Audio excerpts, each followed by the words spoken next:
Dak Prescott played an amazing game. Yes, his big foot self stepped out on the 2 point line. We couldn't get that conversion. But man, I have confidence. I have confidence that next time we see him, December 10th, a week before my birthday, I think that we're gonna go out there and we're gonna beat the Philadelphia Eagles. It's gonna be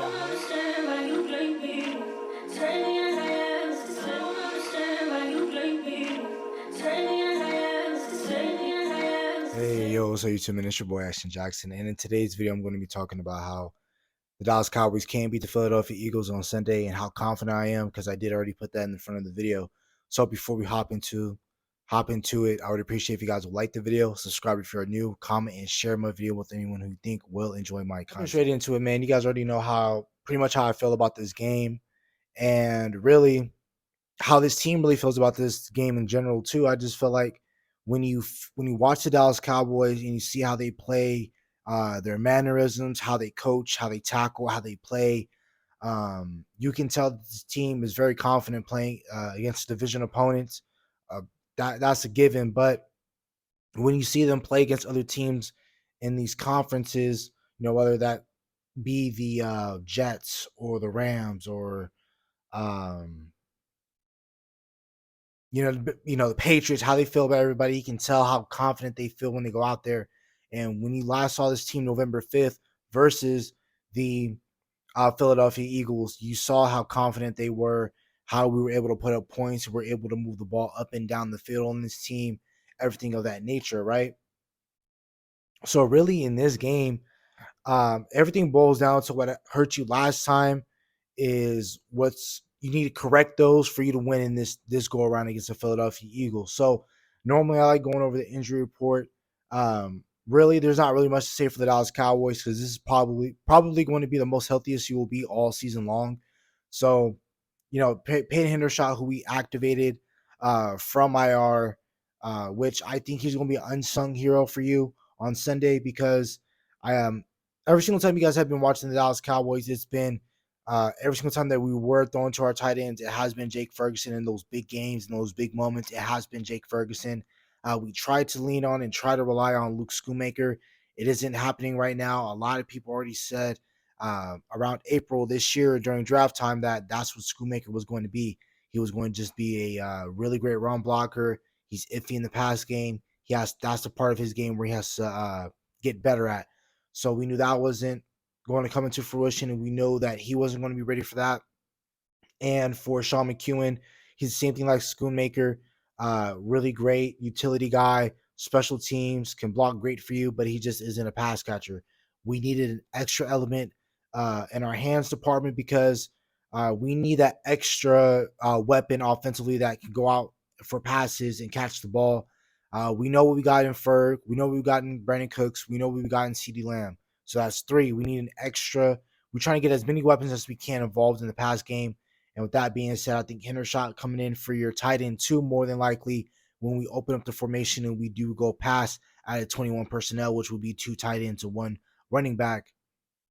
I do think that Peyton Hendershot will be involved, and I think that he can go out there, he can round up those linebackers like Shaq Leonard, Nicholas Moreau, whoever the case may be, they have at linebacker. I feel like Peyton Hendershot and Jake Ferguson can both take care of them for Philly. They're fine. Nobody significant is going to miss any time. Dallas Goddard, the last time he's played NFL football was against the Dallas Cowboys at CenturyLink Field, or I mean, my bad, at Lincoln Financial, November 5th. He gave Marquise Bell, try to stiff arm him.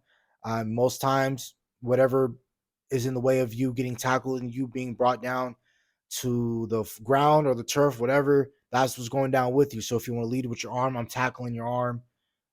You give me your body, I'm taking your body down, right? So that's what ended up happening. He ended up, I think, spraining his wrist or elbow, something of that magnitude. Now he's back in, and now that's what Philadelphia needed. And that's the main reason as to why they lost to the 49ers, because they didn't have an added weapon. So, really, like I said, the headlines in this game, honestly, is for you that, you haven't beat any winning team. So you already got that going against you. What the national media is saying right now as the reason why you probably won't win this game. That's what they're thinking. I know we're going to win this game because I think I have the blueprint for what we did last time against them, just what we need to fix. Also, in this game is that every single time after you play the Niners, you most likely end up losing. It's rare that you end up winning the next game after you end up losing to the 49ers, or after in all you end up playing against the 49ers, because there's such a physical, mentally demanding team where they take a lot out of you, where that when you lead into your next game, you end up losing it because you spent so much energy all practice week, all in the film room preparing for that team. So the Eagles got that going against them, and then also the Dallas Cowboys have a undefeated record. I think they're 16 or 17-0 at home versus teams in the past 2 seasons. So Cowboys, you got some things in your favor, but again, I understand, and I've been watching football long enough that when you're playing these division matchups, all those stats that I just said basically go out the window, because we know each other too well that it doesn't matter. Um, there's no analytical stats that are brought up in this game, because you're going to have to go out there and take care of business regardless, because we both know each other like the back of our hands. So now, the ways in which we beat the Philadelphia Eagles are as easy as said, right? But of course, they have to be executed on Sunday. So please help Terrence Steele. Don't let Terrence Steele be the reason why you lose this game. That's what ended up happening to you last time you played the Philadelphia Eagles. Terrence Steele just got used and abused against whoever was on his side, whether that was Hassan Reddick, Brandon Graham, Josh Sweat, whoever they put on Terrence Steele's side, he gave up a sack or multiple pressures. So make sure we help Terrence Steele if that is needed, right? If he isn't much of a problem and he's handling his own, great. More power to him.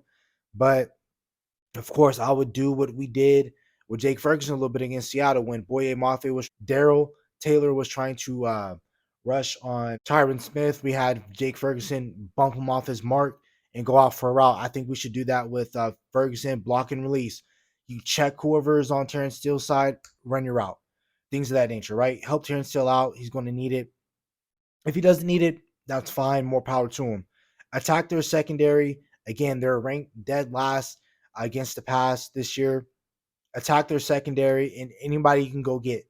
Bradley Roby, Darius Slay, I respect all respect to him, but he just hasn't been the same this year. Bradbury, respect, but he just isn't. He has never really been a really good corner ever. He's a solid cornerback too, but that's definitely a guy you can go after. Again, feed CeeDee Lamb, Ferguson, Cooks in these high profile games, these highly staked games where you have to go out there and take care of business.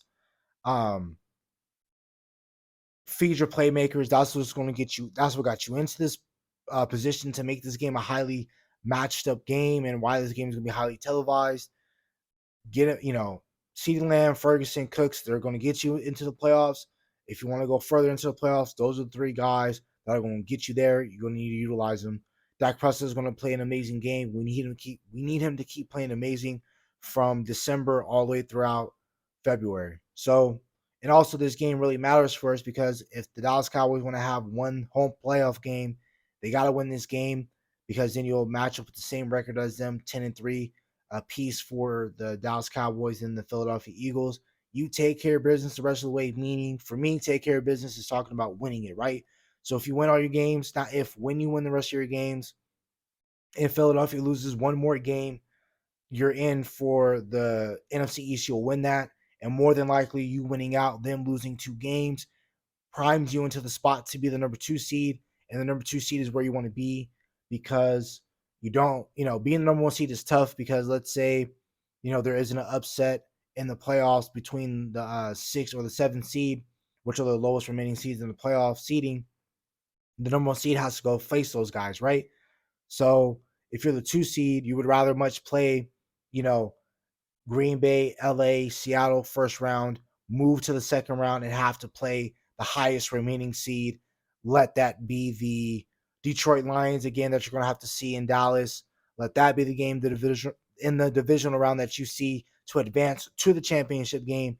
Then you be the 5 seed, whoop up on Atlanta, New Orleans, whoever comes out the NFC South, and then you having to go play um, most likely the Niners in Santa Clara. So I think if the Dallas Cowboys wants to go deep into the playoff game, it's all about matchups. So you'd rather much win this game, win out. Hopefully that Seattle loses one, that Seattle beats Philadelphia, because I think that's the most realistic team that can beat them other than yourselves. You gotta go out there, you gotta go take care of business. But and another thing, run the ball on the edges. When I saw that Kansas City matchup, when I saw Buffalo play them, every single time they got big runs or big gains, it was on the outside. So, and that's what Tony Pollard, and that's what his strength is running outside of the tackles. Pitch it out to him, get him the ball in space. Hell, even put Cavante Turpin in at running back, get him on the outside on the tackle, on the edges, put him on jet sweeps, in arounds, things of that nature. Um, on money downs. So like third down and plus onto 5+ yards. So if it's third and 5, third and 6, third and 7, don't play 8-9 yards off the ball where you're giving Devontae Smith and AJ Brown free releases, 1 and 2 for easy for them to get the first down that they need to continue their drive. So make sure you do that on the money downs. Play press man. Don't give them the first down because you worked very hard first and second down for you to put them in that position to where you can, when rushing hurts and pass rushing hurts, don't over pursue. The Niners told you that, and on film it's being showed that every single time, and just in the past and last time you played Philadelphia, every single time you over pursue, all Jalen Hurts is going to do, he has an amazing offensive line. All he's going to do is step up, run for 4 or 5 yards, get that first down. Again, that's another thing that's a backbreaker for the defense. You're third and 5, third and 6. You over pursue. Jalen Hurts gets the first down with his legs. You're going to hurt your defense doing that. When Philly turns the ball over, you must capitalize. I cannot harp on that any more than what I already can. When they turn the ball over, which they will, because they did because last time you played them, they turned the ball over 3 times. And when you guys played Christmas Eve last year versus each other, they turned the ball over, I want to say 3 or 4 times, and you capitalized majority. I think you turned the ball over they turned the ball over 4 times, and you capitalized by not only getting the ball, but then turning those into points. So when I'm meaning that when they turn the ball over, you must capitalize and get points out of those drives, right? Um, Again, don't let AJ Brown get going.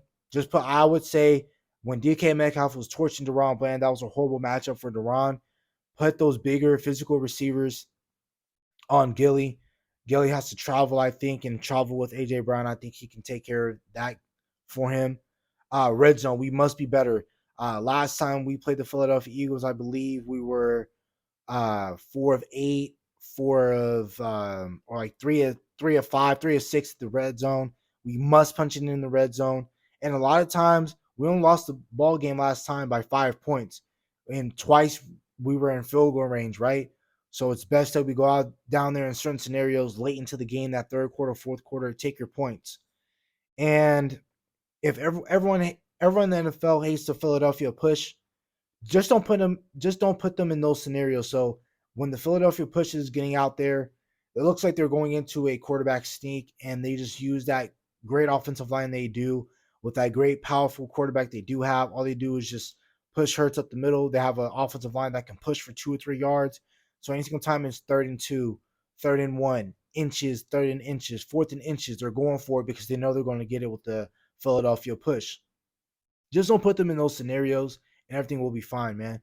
That's about it for the video. Hope you guys have a nice day. Stay safe, stay blessed. Bye.